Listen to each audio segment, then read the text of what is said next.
Dear student, moving charges and magnetism के lecture number 14 में आज आप लोग force between two parallel current carrying infinite wire पढ़ेंगे। बच्चों, हम लोग लास्ट लेक्चर में हमने ये पढ़ा था कि यदि कोई वायर किसी मैग्नेटिक फील्ड में प्लेस्ड है तो उस पर हमेशा एक फोर्स लगती है और वो फोर्स होती है F is equal to I into L cross B, यानी I L B sine theta, जिसको हमने याद करने का तरीका बताया था आई लव। ठीक है, लेकिन आज का जो केस है, आज हम दो पैरेलल वायर लेंगे और दो पैरेलल वायर में अलग अलग करंट होंगी और हम उस पर एनालिसिस करेंगे कि कितना फोर्स लगेगा। ठीक है, तो बच्चों ये टॉपिक जो है यूपी बोर्ड के बच्चों के लिए बहुत ज़्यादा इम्पोर्टेंट है, क्योंकि ये टॉपिक 3 नंबर का एग्ज़ाम में पूछा जाता है। तो अब स्टार्ट करते हैं। Force between two parallel current carrying infinite wire. तो बच्चों हमारे पास में एक वायर ये रहा और एक वायर ये रहा। मान लीजिए कि इसमें करंट I1 कुछ ऊपर की ओर फ्लो हो रही है और इसमें जो करंट है वो I2 वो इधर ऊपर की ओर फ्लो हो रही है। यानी कहने का मतलब ये है कि ये दोनों करंट जो है दोनों वायर में, ये इनफाइनाइट लॉन्ग वायर है, इनमें जो करंट फ्लो हो रही है वो एक ही डायरेक्शन में हो रही है, यानी दोनों वायर में सेम करंट फ्लो हो रही है। तो ये ऑब्जर्व किया गया कि ये दोनों कैसे एक दूसरे को अट्रैक्ट करेंगे। ठीक है, ये दोनों एक दूसरे को अट्रैक्ट करेंगे यदि दोनों में एक ही डायरेक्शन में करंट फ्लो हो रही है। ऑब्जर्वेशन नंबर 2 ये देखा गया कि मान लीजिए यही वायर थे, करंट की डायरेक्शन को रिवर्स कर दिया। मान लीजिए I1 इधर जा रहा है और I2 नीचे की ओर जा रहा है, यानी ये दोनों वायर जो हैं अपोजिट डायरेक्शन में इनमें करंट फ्लो हो रही है। तो ये एक दूसरे को क्या करेंगे, ये रिपेल करेंगे। क्या करेंगे बच्चों, ये रिपेल करेंगे। कहने का मतलब ये है कि अगर दो वायरों में करंट सेम डायरेक्शन में फ्लो हो रही है, जैसा कि इस केस नंबर 1 में दिखाया गया है, तो वो दोनों वायर हमेशा एक दूसरे को अट्रैक्ट करेंगे। जबकि अगर दोनों वायरों में करंट अलग अलग डायरेक्शन में फ्लो हो रही है, ठीक है, तो हमेशा वो एक दूसरे को रिपल्सिव फोर्स लगाएंगे, यानी कि प्रतिकर्षित करेंगे। अब बच्चों सवाल ये बनता है कि घरों में वायरिंग होती है, अब घरों में वायरिंग जो हो रही है उसमें करंट भी फ्लो हो रहा है। कभी कभी ऐसा होता है भाई अल्टरनेटिंग करंट आ रहा है घर में, हमारे यहाँ प्रत्यावर्ती धारा आती है। तो जब वो करंट आती है तो दोनों कई सारे वायर हैं, तो पता चला कि दोनों वायरों में एक ही डायरेक्शन में करंट जा रही है ना। एक ही डायरेक्शन में करंट जाने का मतलब ये हुआ कि दोनों वायर चिपक जाने चाहिए, उस मैग्नेटिक फोर्स की वजह से आपस में अट्रैक्ट कर लेना चाहिए, लेकिन ऐसा नहीं होता। या आप यूँ बोलिए कि दो वायरों में अलग अलग डायरेक्शन में करंट फ्लो हो रही है तो दोनों एक दूसरे को रिपल्सिव फोर्स लगा के एक दूसरे को प्रतिकर्षित कर देना चाहिए, है ना, लेकिन ऐसा नहीं होता। क्योंकि उसका मेन रीज़न बच्चों यही है कि वो जो दोनों वायरों में जो करंट फ्लो हो रही है उसमें वो अट्रैक्ट करते हैं, वो रिपल्सिव भी करते हैं, लेकिन वो ना के बराबर होता है। क्योंकि एक्चुअल में क्या होता है कि वो मैग्नेटिक फोर्स जो होती है वो वीक फोर्स होती है, तो हमें उसका फील नहीं हो पाता। तो बच्चों आज का जो डेरिवेशन है बड़ा मज़ा आएगा। इस डेरिवेशन में हमें यही सीखना है कि दो करंट कैरिंग वायर हैं, क्योंकि इनमें करंट फ्लो हो रहा है I1 और I2, और ये इनफाइनाइट लॉन्ग है, ये काफ़ी बड़े वायर हैं, इनफाइनाइट लेंथ के हैं। तो इनमें जो मैग्नेटिक फोर्स लगेगा, क्योंकि मैग्नेटिक फोर्स के कारण ही एक दूसरे को अट्रैक्ट या रिपल्सिव करेंगे, है ना, तो जो फोर्स ऑफ अट्रैक्शन या रिपल्सन है उसको हमें आज ड्राइव करना है। ठीक है, तो मान लीजिए कि हमारे सामने ये दो जो वायर हैं, इन दोनों वायरों में सेम डायरेक्शन में करंट फ्लो हो रही है, यानी एक में फ्लो हो रही है I1 और दूसरे वायर में फ्लो हो रही है I2। अब बच्चों आपको एक चीज़ आपको अच्छी तरीके से आनी चाहिए कि जब कोई करंट कैरिंग वायर होता है, बायो सेवर्ट ने भी बता दिया था, तो अपने आसपास क्या प्रोड्यूस करेगा, मैग्नेटिक फील्ड करेगा। ये ऑरेस्टेड का भी एक्सपेरिमेंट था। ठीक है, तो हम क्या करेंगे कि ये I1 फ्लो हो रहा है, तो इसके सराउंडिंग में आप इमेजिन कीजिए, अभी थोड़ी देर के लिए I2 को भूल जाइए, तो इस I1 के आसपास क्या फ्लो हो रहा, क्या बनना होगा, मैग्नेटिक फील्ड बनना होगा। ठीक है, तो मैग्नेटिक फील्ड चेक करने का तरीका क्या है, मैग्नेटिक फील्ड चेक करने का तरीका ये है कि अपने राइट हैंड के थंब को करंट की डायरेक्शन में रख दीजिए। जैसे I1 ऊपर की ओर जा रहा है तो थंब को मैंने ऊपर की ओर रख दिया।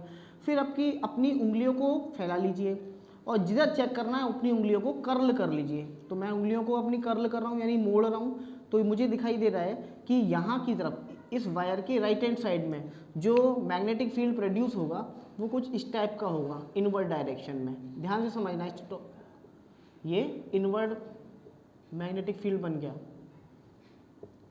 ये इनवर्ड मैग्नेटिक फील्ड बन गया, यानी यहाँ जो मैग्नेटिक फील्ड है वो इनवर्ड है।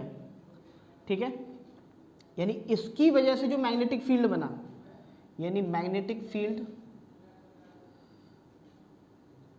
प्रोड्यूस्ड ड्यू टू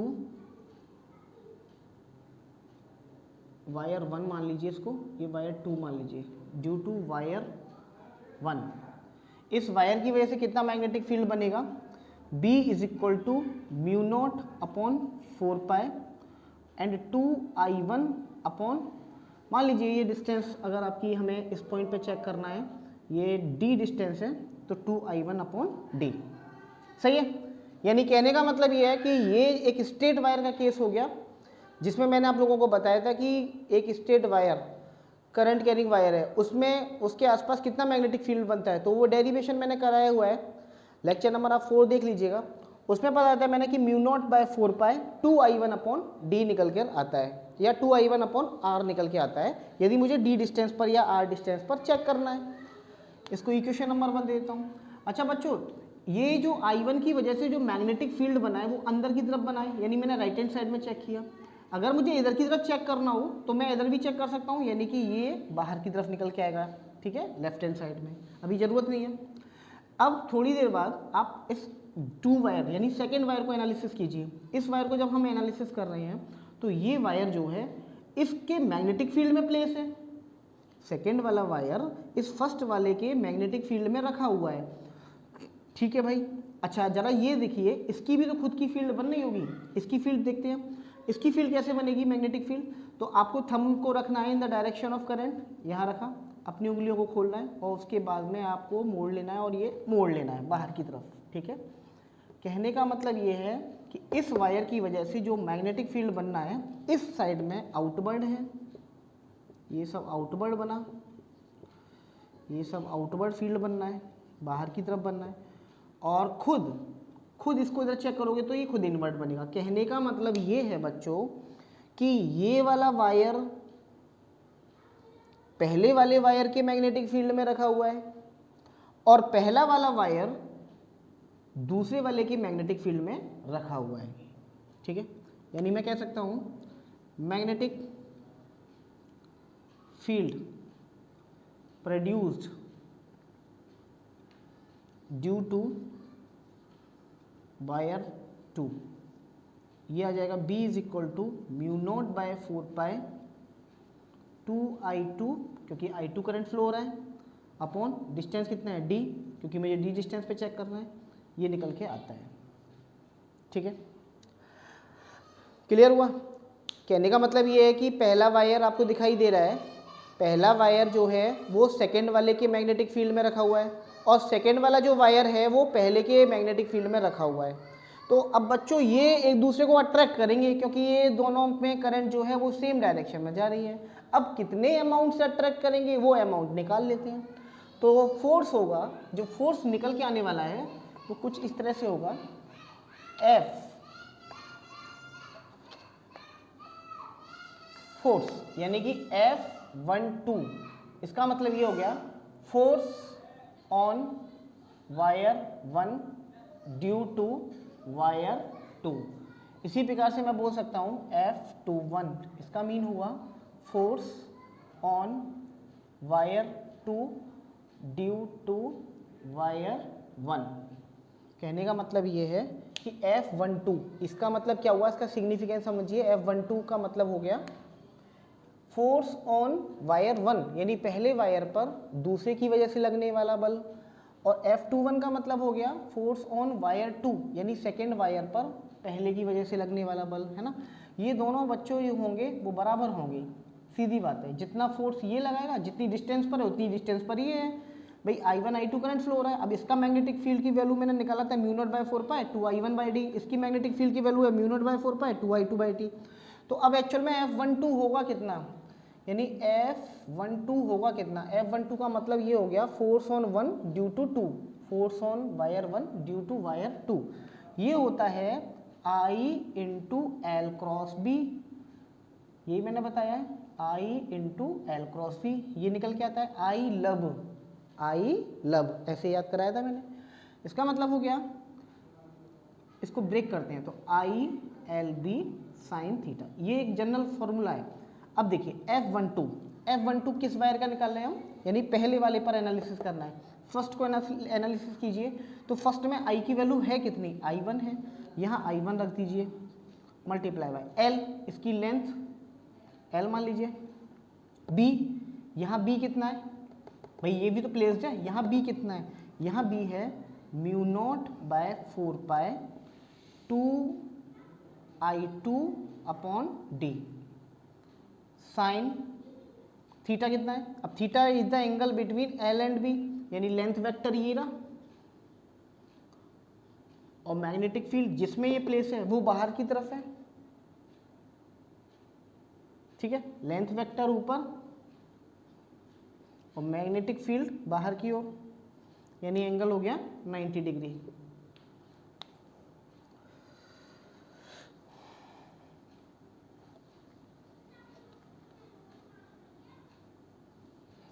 तो F12 कितना आएगा बच्चों, यहाँ से F12 इज इक्वल टू आएगा mu naught by 4 pi 2I1 I2 upon D.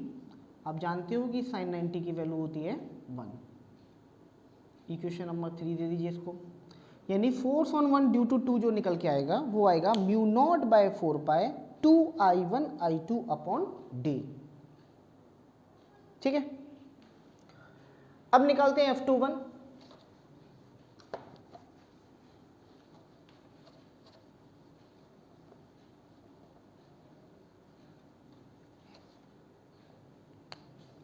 F21 इसका मतलब force on 2 due to wire 1, दूसरे वायर पर पहले की वजह से लगने वाला बल। तो दूसरे वायर पर एनालिसिस करनी है, तो पहले फॉर्मूला लिखिए। फॉर्मूला क्या होता है, I लब L क्रॉस B, इसका मतलब हो गया ILB sine theta.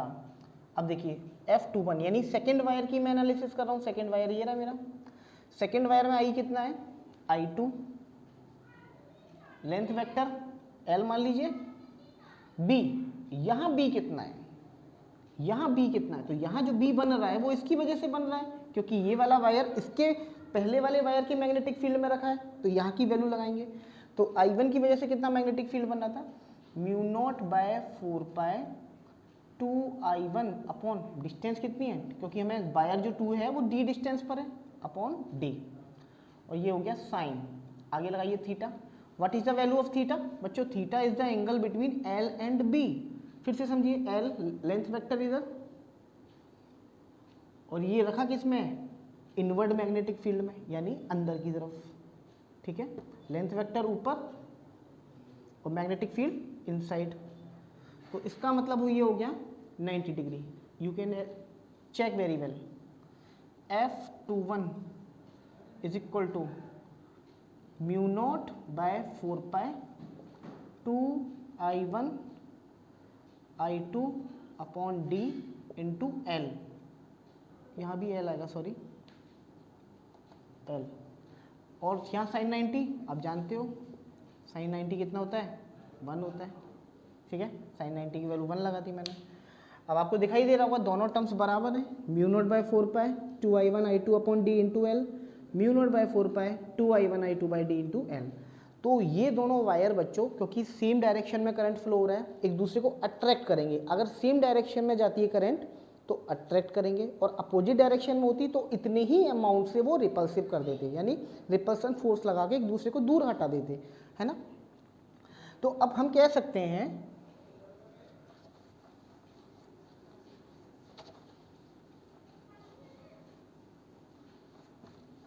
now we can say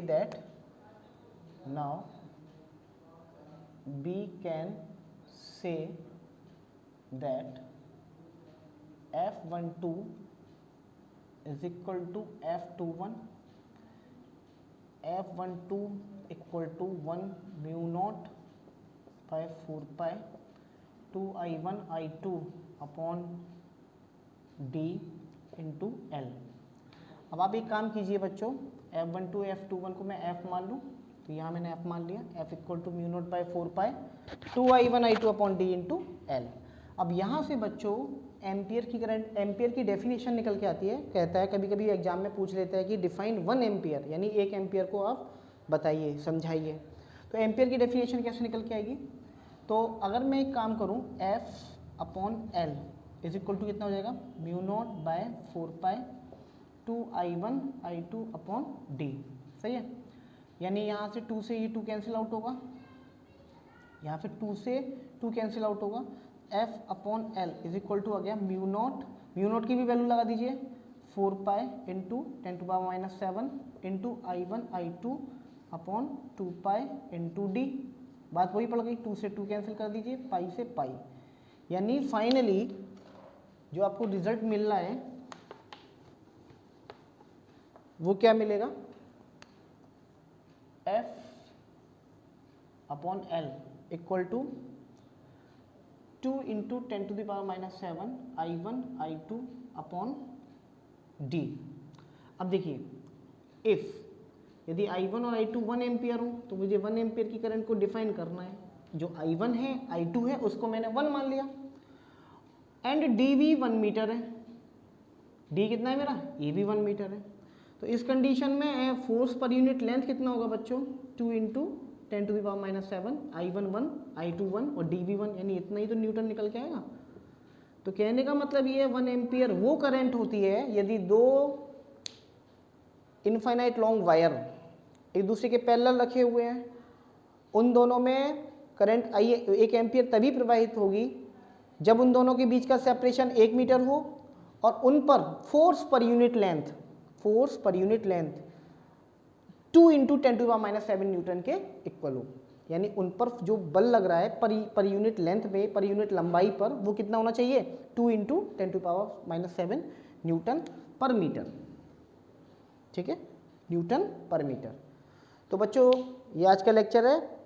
मैं एक बार फिर से रिवाइज करा दूं कि अगर दो पैरेलल वायर हैं तो हमेशा एक दूसरे को अट्रैक्ट करेंगे, और